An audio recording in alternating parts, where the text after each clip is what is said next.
If you didn't see the Central Park 5 documentary, go see that. When I saw that, I only had like 4 years on the job at the time, so I was just learning. But what really was heartfelt was when you looked at those young boys, and I know the whole story.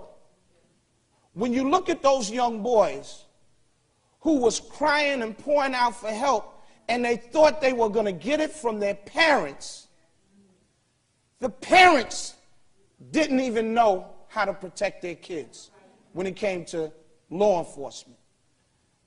That's why we educate the community on what to do when stopped by the police. We educate parents because parents don't know, even if you do, which you shouldn't, but if you do give the police department the permission to talk to your loved one, if you do, at any given time, you can stop it. At any given time. But you never should give the police department the permission to speak to your loved one if they're arrested.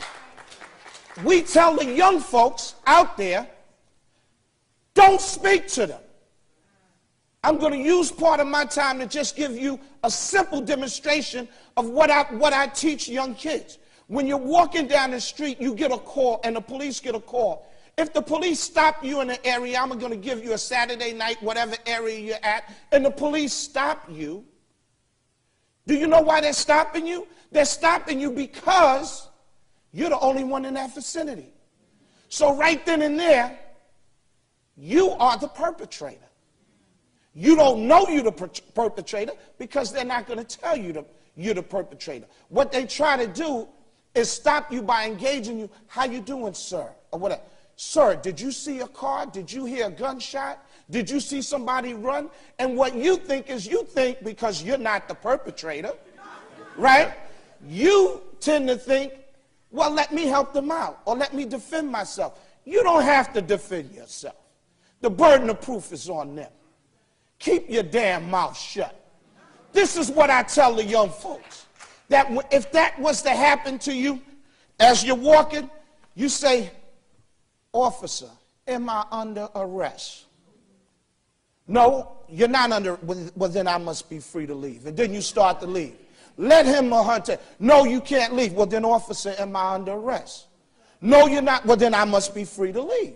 Well, no, I want to ask you something. Well, officer, am I under arrest? You keep saying that because let me tell you something.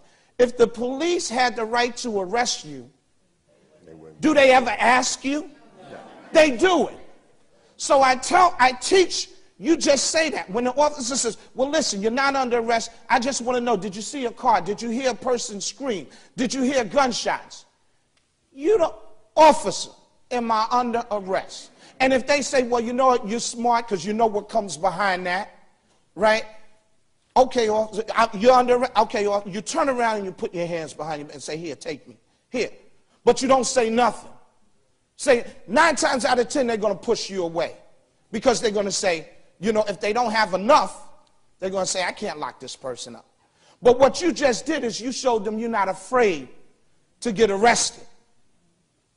The other way you handle that situation is you do this.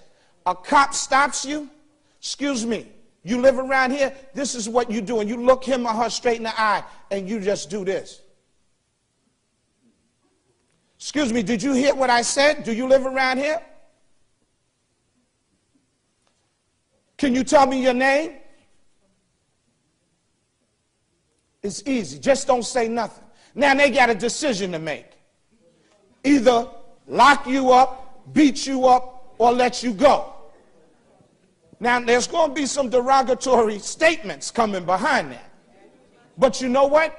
I guarantee you that 99% of the time, at the end of that confrontation, you'll be walking like this in a way and on your way.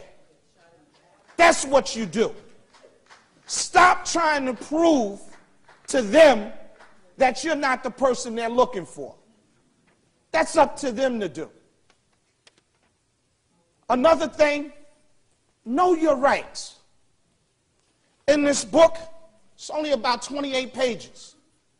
I give you what you should do when you're stopped by the police, what you should do if the police come knocking at your door, what you should do if the police stop you at your car, in your car, what the passengers should do, what to do if you're brought to a police precinct, because some people don't know what to expect, what to do after you've been violated by the police, how to fight them back, and get in touch with our organizations, because we will come out and we will help you. I can't go down to CCRB anymore.